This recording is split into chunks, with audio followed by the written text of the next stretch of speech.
तो जो हम इंफॉर्मेशन सिस्टम पढ़ रहे थे उसकी कुछ कुछ जो है वो क्लासिफिकेशन है, ठीक है।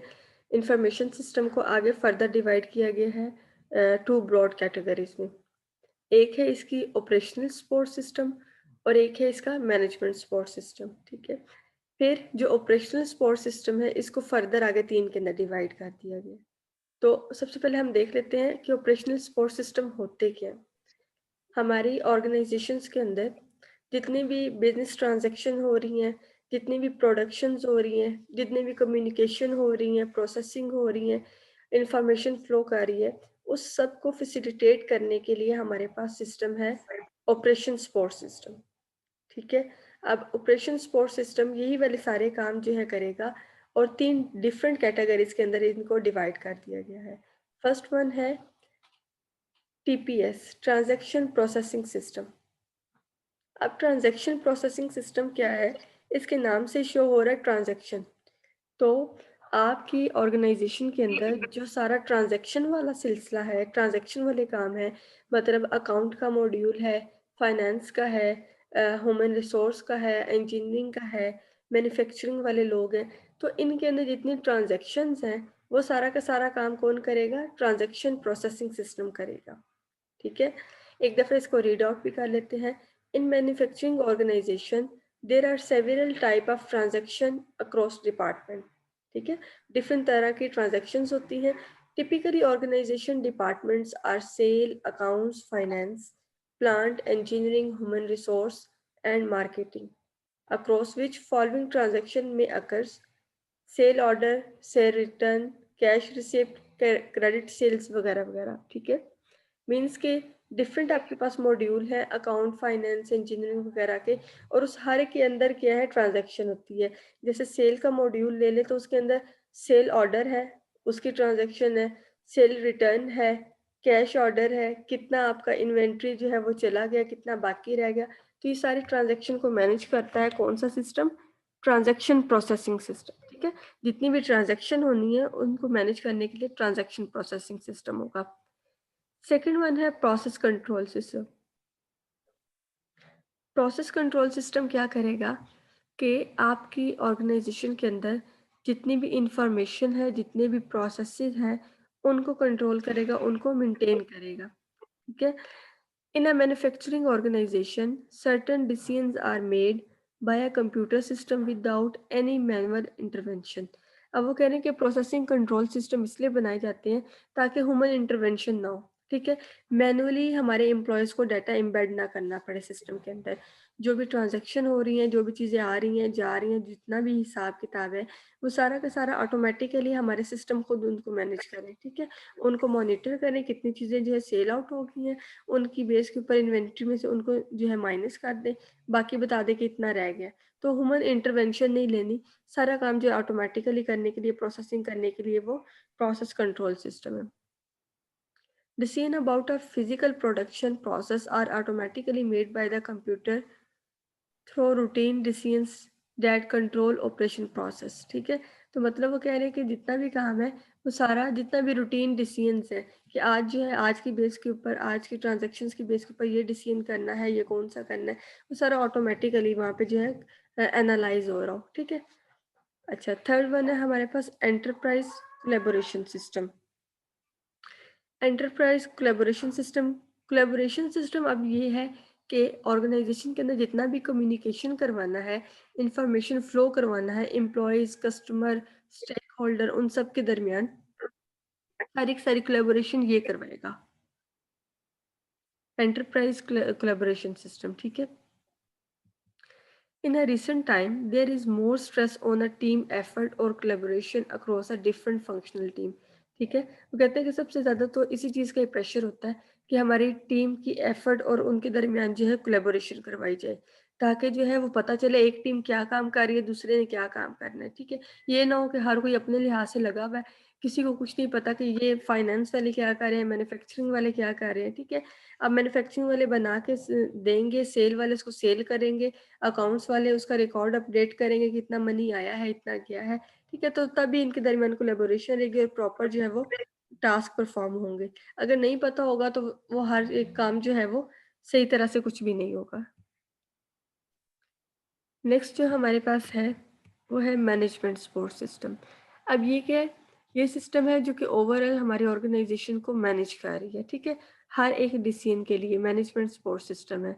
Manager require precise information in a specific format to undertake an organisational decision.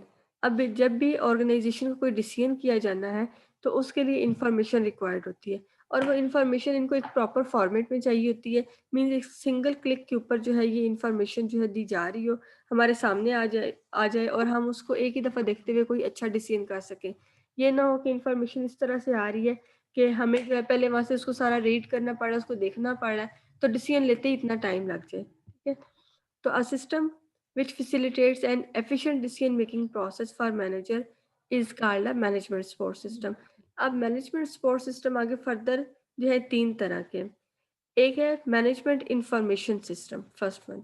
अब ये जो मैनेजमेंट इंफॉर्मेशन सिस्टम है ये मैनेजर्स यूज़ करते हैं और ऑपरेशनल एफिशिएंसी के लिए यूज़ करते हैं। मींस डेली बेसिस पे जो ऑपरेशन परफॉर्म होने हैं ना, उनके लिए यूज़ करता है कि उनको डेली ऑपरेशंस को हम किस तरह से एफिशिएंट बना सकते हैं, किस तरह से ज़्यादा जो है अच्छे बना सकते हैं, ठीक है। डिसीजन सपोर्ट सिस्टम जो है ये हमारी जो सीनियर मैनेजमेंट होगी वो यूज़ करेंगे डिसीजन मेकिंग के लिए, ठीक है। मतलब डिसीजन मेकिंग लेने करने के लिए जो इन्फॉर्मेशन इनको चाहिए होगी वो डिसीजन सपोर्ट सिस्टम प्रोवाइड करेंगे। Expert system. अब जो एक्सपर्ट सिस्टम है ये हमारे जो एग्जीक्यूटिव होंगे, सीईओ वगैरह, वो यूज़ करेंगे, टॉप लेवल के जो हमारी मैनेजमेंट के लोग होंगे, ठीक है। और वो इसको यूज़ करेंगे स्ट्रेटेजिक डिसीजन के लिए, ठीक है। जो हमारी ऑर्गेनाइजेशन जो है वो लॉन्ग टर्म डिसीजन बनाती है, 5 ईयर प्लान बनाती है, 3 ईयर प्लान बनाती है, उनके लिए यूज़ करेंगे, ठीक है। नेक्स्ट है हमारे पास इवेल्युएटिंग सॉफ्टवेयर। इवेल्युएटिंग सॉफ्टवेयर में हम कहते हैं कि हमने सॉफ्टवेयर जो यूज़ करना है उसको इवेल्युएट करना है कि वो सही है या नहीं है, ठीक है। उसको एक्सेस करके देखना है कि वो सॉफ्टवेयर हमारा कितना अच्छा है, कितना बेटरली हमारे एनवायरनमेंट के अंदर जो है वो फिट हो रहा है या नहीं हो रहा। तो a software evaluation is the type of assessment that seek to determine if software or a combination of software program is the best possible fit for the need of a given client, ठीक है।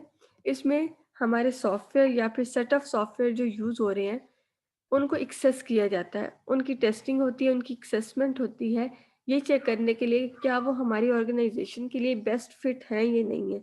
हमारी organisation हमारे clients की need को fulfil करने के लिए ये सिस्टम ठीक है या नहीं है, ठीक है।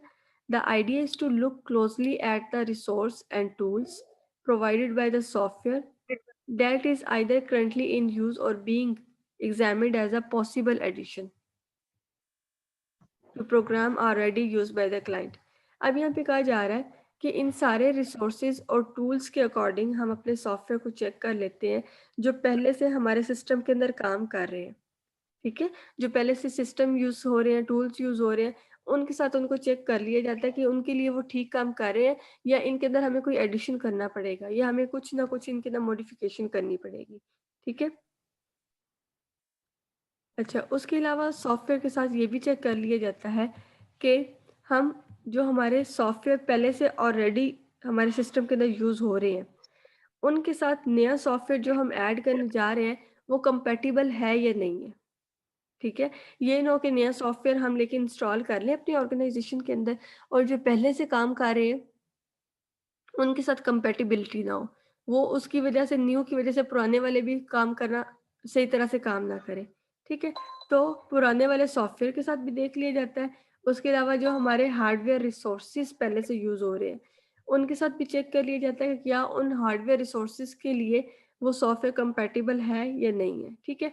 जैसे हमारे पहले से ऑपरेटिंग सिस्टम यूज़ हो रहे हैं, हम पहले से जो मेमोरी मॉड्यूल्स जो उनसे भी यूज़ कर रहे हैं, हार्डवेयर यूज़ कर रहे हैं, इन सब के साथ जो है कंपैटिबल होना चाहिए, ठीक है। तो सॉफ्टवेयर को इवैल्यूएट करना है हर एक लिहाज से, हमारे क्लाइंट की नीड्स को फुलफिल कर रहा है, हमारे हार्डवेयर, हमारे पहले से चलते हुए सॉफ्टवेयर, हमारे प्रोग्राम्स, इन सब के साथ कंपैटिबल हो रहा है या नहीं हो रहा। अगर वो सब चीज़ों पे कंप्लीटली सेटिस्फाइड है उनको कंपैटिबिलिटी दे रहा है, सही तरह से काम कर रहा है, फिर तो वो सॉफ्टवेयर ठीक है, फिर तो हम उसको जो है ले लेंगे। लेकिन अगर नहीं कर रहा, तो फिर जो है हमें उसको चेंज करने की ज़रूरत है, ठीक है?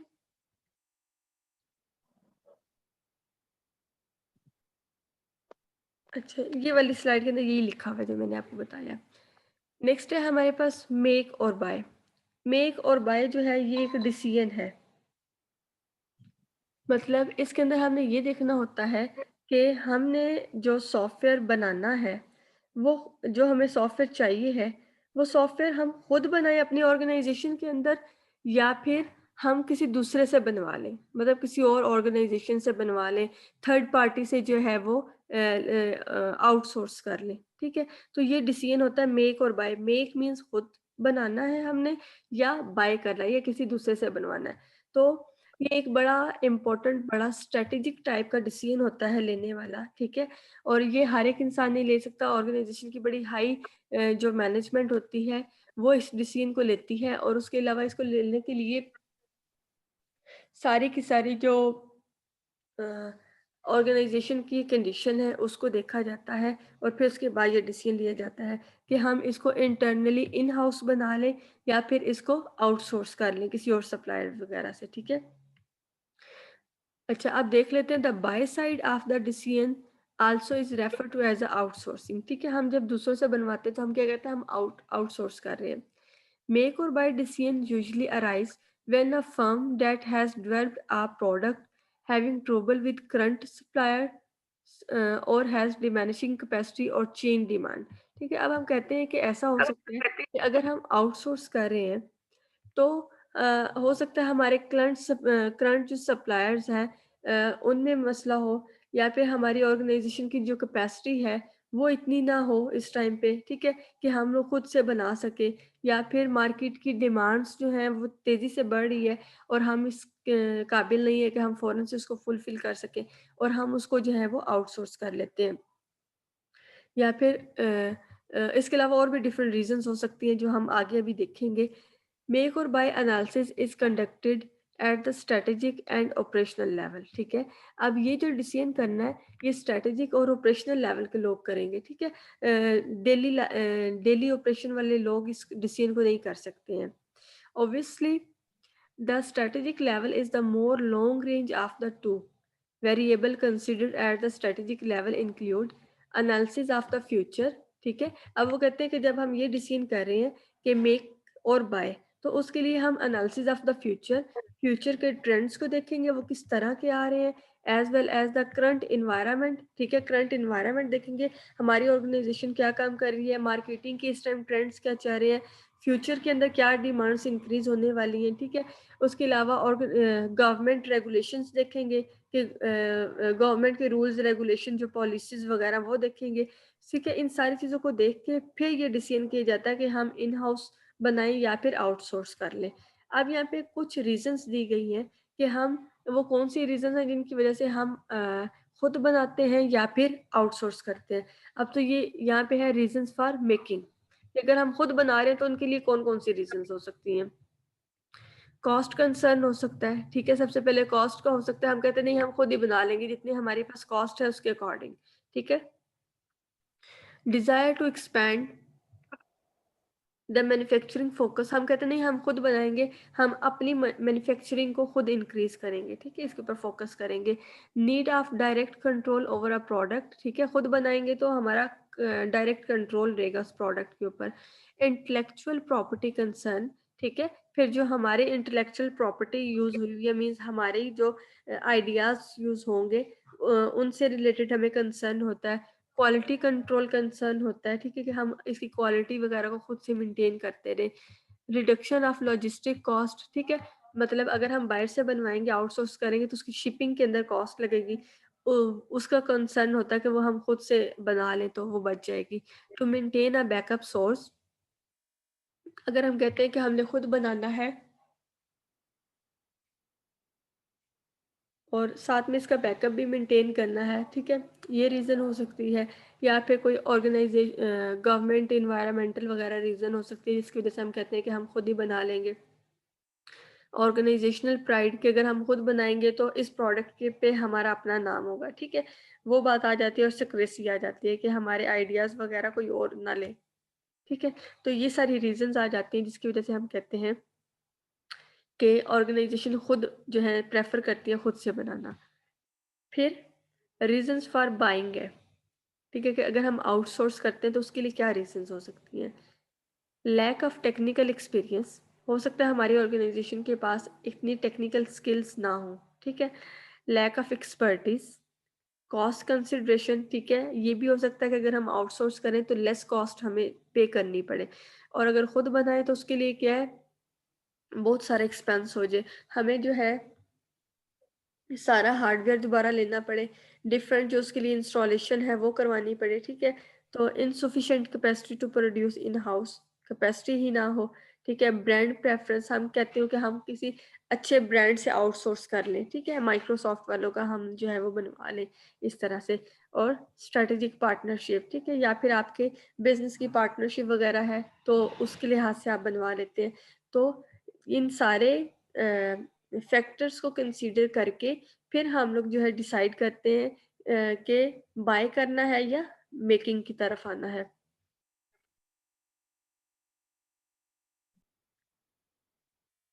अच्छा, नेक्स्ट है हमारे पास SDLC। SDLC stand for software development life cycle, ठीक है। ये SDLC के फेजेस हम लोग पीछे जितने भी मॉडल्स पढ़ते आए हैं वहाँ पे हम लोग इनको देख रहे थे, ठीक है, लेकिन ये एक अलग से टर्म है, इसको देख लेते हैं। तो ये कि सॉफ्टवेयर डेवलपमेंट करते हुए जितने भी फेजेस हम लोग देखते हैं ना, ये कम्युनिकेशन का, प्लानिंग का, डिजाइनिंग का, वही सारा हमारा SDLC होता है, ठीक है। तो ज़रा स्पेसिफिकली इसको देख लेते हैं।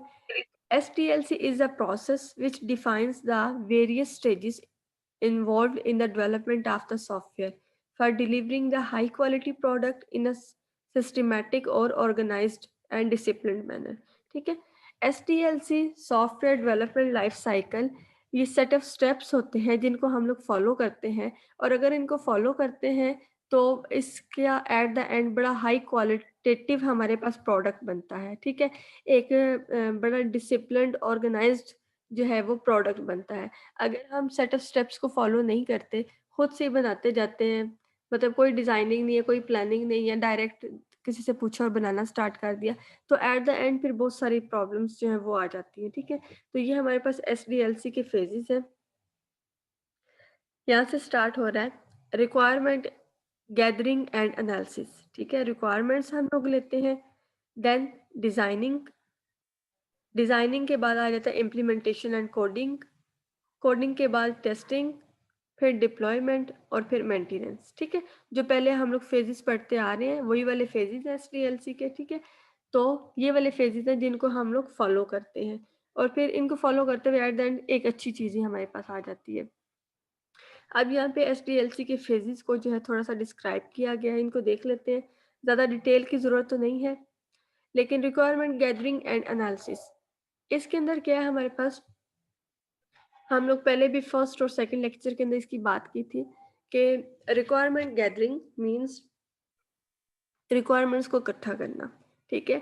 जो स्टेक होल्डर है, आपके कस्टमर हैं, सप्लायर हैं, एम्प्लॉयज़ हैं, उन सब के साथ कम्युनिकेट करना, मीटिंग्स अरेंज करना, और फिर स्पेसिफिकली जो आपके कस्टमर हैं, आपके एंड यूजर्स हैं जिन्होंने वो प्रोडक्ट बनवाना है, उनके साथ मीटिंग्स अरेंज करके उनकी रिक्वायरमेंट्स ले ली, उनकी नीड्स पूछ ली, ठीक है, क्लियरली अंडरस्टैंड कर ली कि वो क्या बनवाना चाहते हैं, ठीक है। वो लिया, उनका एनालाइज किया, फिर उसके बाद आगे डिज़ाइनिंग।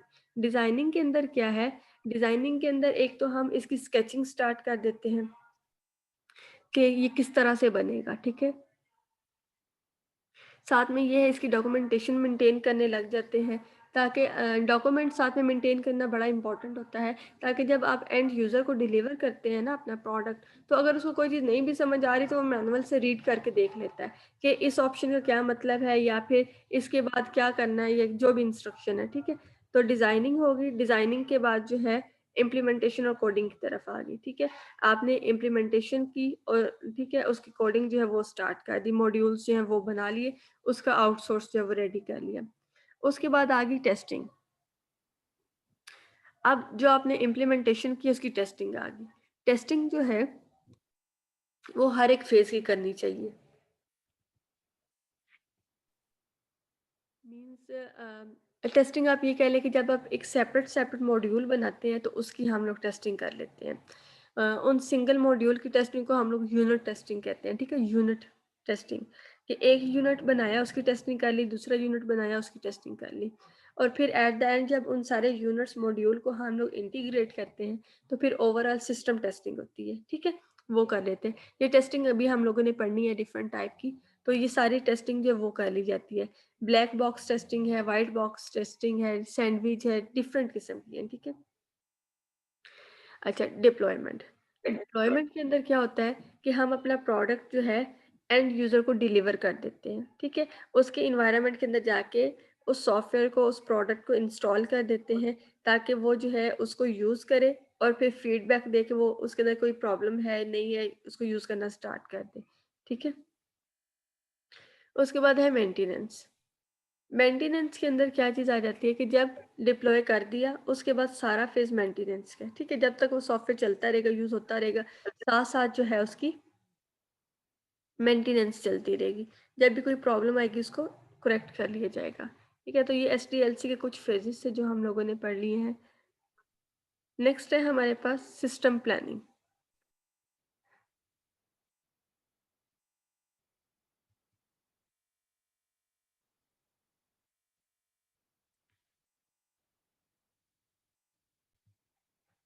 अच्छा, नेक्स्ट है हमारे पास प्रिलिमिनरी इन्वेस्टिगेशन। प्रिलिमिनरी इन्वेस्टिगेशन क्या होता है? इन्वेस्टिगेट करना ही होता है, लेकिन ये बड़ा शॉर्ट टाइम के लिए इन्वेस्टिगेशन होता है, ठीक है। मीन्स कुछ आवर्स के लिए, 2 to 3 आवर्स के लिए, या फिर मैक्सिमम 1 or 2 डेज के लिए, ठीक है। इससे ज़्यादा इसकी ड्यूरेशन नहीं होती प्रिलिमिनरी इन्वेस्टिगेशन की, ठीक है। इसके अंदर प्रिलिमिनरी इन्वेस्टिगेशन इसलिए की जाती है कि अगर हमें कोई प्रॉब्लम आई है अपने सिस्टम के अंदर, तो क्या वो प्रॉब्लम एक्चुअल में एग्जिस्ट करती है या नहीं करती? क्या वो प्रॉब्लम वाक़ई प्रॉब्लम है भी सही या नहीं है? इस चीज़ को जो है फाइनलाइज़ करने के लिए, क्लियर करने के लिए ये इन्वेस्टिगेशन की जाती है, ठीक है? कि जब कोई प्रॉब्लम आ जाती है, तो देखने के लिए कि वाक़ई ये प्रॉब्लम है और इसका सॉल्यूशन क्या है, उसके लिए ये जो है इन्वेस्टिगेशन की जाती है प्रिलिमिनरी, और ये बड़े शॉर्ट टाइम के लिए होती है, 2 to 3 आवर्स की होती है अक्सर, या फिर 1 or 2 डेज़ की मैक्सिमम, ठीक है? The preliminary investigation occurs within a short period ranging from a few hours to a few days and should not exceed 2 to 3 days, ठीक है। मैक्सिमम 1-2 दिन की हो सकती है, इससे ज़्यादा जो एक्सीड नहीं कर सकती ये वाली investigation. The purpose of the preliminary investigation is to determine whether the problem or deficiency in the current system really exist, ठीक है, कि आपके करंट सिस्टम के अंदर वाकई ही ये प्रॉब्लम एग्जिस्ट कर रही है या नहीं कर रही, ठीक है। इसके स्टेप्स हैं डिफरेंट। पहला स्टेप है अंडरस्टैंड द प्रॉब्लम और अपॉर्चुनिटी, ठीक है। सबसे पहले तो क्या है, आप अंडरस्टैंड कर लेते हैं कि प्रॉब्लम क्या आ रही है, ये प्रॉब्लम या फिर ये अपॉर्चुनिटी है क्या चीज़ असल में, ठीक है। Analyse a system request and take the proper steps to investigate the problem using fish bone diagram help with the investigation process, ठीक है। एक तो ये है कि हमने प्रॉब्लम को देखना है कि ये आ रही है या नहीं आ रही, और इस प्रॉब्लम को आइडेंटिफाई करने के लिए फिश बोन एक डायग्राम है, आप इसको OOAD सब्जेक्ट के अंदर पढ़ेंगे, ठीक है। ये फिश बनी हुई होती है, और इस फिश के जो हर एक विंग है, हर एक साइड है, वहाँ पे जो है हम लोग स्पेसिफाई करते हैं, ठीक है। तो ये फिश बोन डायग्राम है जिसके थ्रू प्रॉब्लम को आइडेंटिफाई किया जाता है। सेकंड है define the project scope and constraint, ठीक है।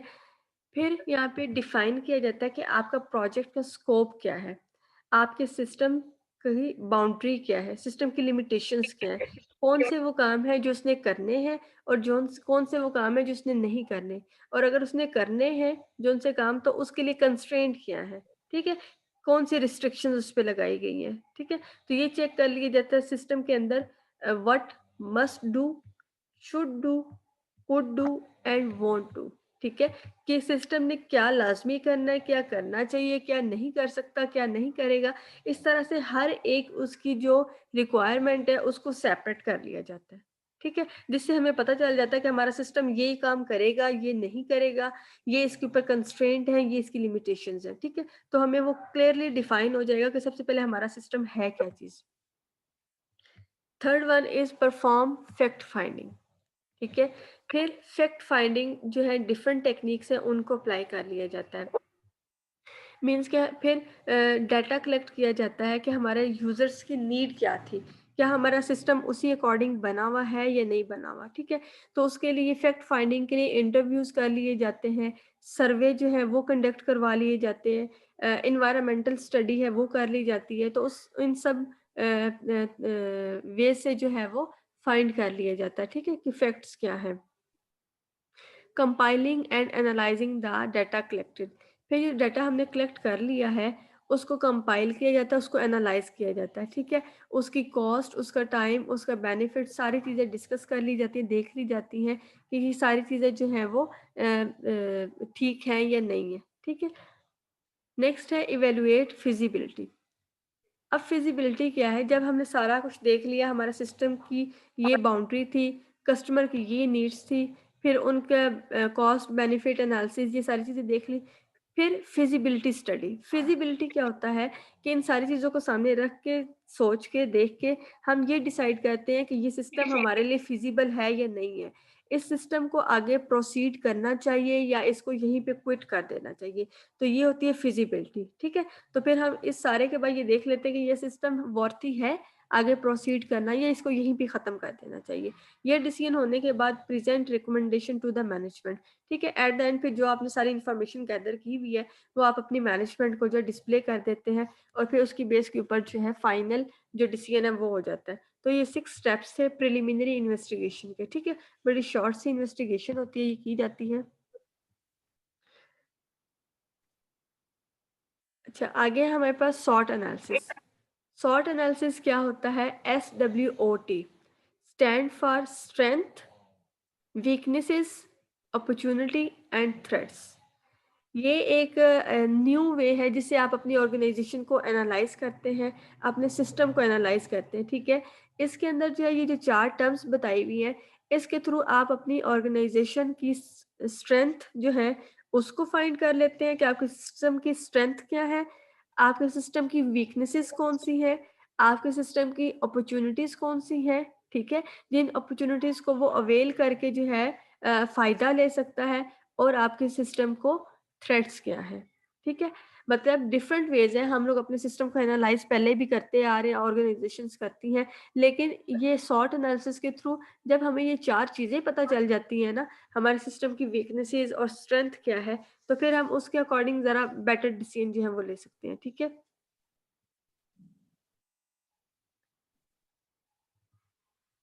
अब The SWOT analysis is an incredibly simple yet powerful tool to help you develop your business strategies. ठीक है, बड़ा सिंपल सा टूल है ये चारों चीज़ें फाइंड करना, लेकिन ये बड़ा पावरफुल इसलिए है कि इससे हमें पता चल जाता है कि हमें अपनी बिजनेस स्ट्रेटजीज किस तरह से बनानी है। ठीक है, कौन सी चीज़ जो है वो अच्छी है हमारी, कौन सी बुरी है उसके लिए। Whether you are building a startup और गाइडिंग एन एग्जिस्टिंग सिस्टम। ठीक है, मतलब नया बना रहे हैं, ये एग्जिस्टिंग सिस्टम को चेंज करना चाह रहे हैं, मॉडिफाई करना चाह रहे हैं, लेकिन सॉर्ट एनालिसिस कर लेंगे तो आपको हर चीज़ क्लियरली डिफाइंड हो जाएगी। ठीक है, अब strength and weaknesses are internal to your company. ठीक है, अब जो हमारी कंपनी की स्ट्रेंथ और वीकनेसेस है वो हमारी कंपनी की इंटरनल है, इनके ऊपर हमारा कंट्रोल है। ठीक है, हम अपनी कंपनी की स्ट्रेंथ को इंक्रीज कर सकते हैं या वीकनेसेस को कम कर सकते हैं, इनके ऊपर हमारा कंट्रोल होता है। लेकिन जो अपॉर्चुनिटी और थ्रेट्स हैं ये एक्सटर्नल है, ये हमारे बस में नहीं है, ये हमारे कंट्रोल में नहीं है। ठीक है, अपॉर्चुनिटीज भी हमें मार्केटिंग ट्रेंड्स के अकॉर्डिंग जो है मिलती हैं, और थ्रेट्स भी जो है वो एक्सटर्नल होते हैं, इनके ऊपर हमारा कोई कंट्रोल नहीं होता। ठीक है, तो स्ट्रेंथ एंड वीकनेसेस हमारी इंटरनल होती हैं, हमारे कंट्रोल में होती हैं, जबकि अपॉर्चुनिटी और थ्रेट्स जो हैं ये हमारी एक्सटर्नल होते हैं, ये हमारे कंट्रोल में नहीं होते। ठीक है, अब यहाँ पे है कि सॉर्ट एनालिसिस को किस तरह से किया जाता है, राइट वे क्या है इसको करने का। तो सबसे पहले टीम ऑफ पीपल जो है ये इकट्ठी की जाती है। ठीक है, और अब यहाँ पे हर एक एरिया से लोग लिए जाते हैं। ठीक है? Different parts of the company से लोगों को इकट्ठा किया जाता है। ऐसा नहीं है सारे मैन्युफैक्चरिंग वाले लोग ले लिए, सारे अकाउंट्स वाले ले लिए, नो। मैन्युफैक्चरिंग, अकाउंट्स, हर एक ब्रांच से जो है वो डिफरेंट लोग ले लिए, ताकि हर एक अपने-अपने मॉड्यूल की यहाँ पे जो स्ट्रेंथ बता सकें, वीकनेस बता सकें, ठीक है? अच्छा, उसके बाद उन सब की वॉइस हेयर्ड मीन्स कि उन सब की बात को सुना गया, उन सब की जो है जो उन्होंने पॉइंट्स बताए उसको नोट डाउन किया गया, ठीक है? फिर जो उनमें से जो सिमिलर आइडियाज़ हुए उनको ग्रुप अप कर दिया, उसके बाद उन आइडियाज़ को रैंकिंग दी गई कि हाई रैंक पे कौन-सा आ रहा है, लो रैंक पे कौन-सा आ रहा है, ठीक है? और फिर उनकी प्रायोरिटाइज़िंग करके कि ये हमारा जो टॉप आइडिया है, ये टॉप लेवल पे आ रहा है, ये इसके बाद आ रहा है, और उसके बाद जो है फाइनल कॉल जो है वो डिसीजन कर लिया, ठीक है? तो इस तरह से ये सॉर्ट एनालिसिस जो है वो किया जाता है।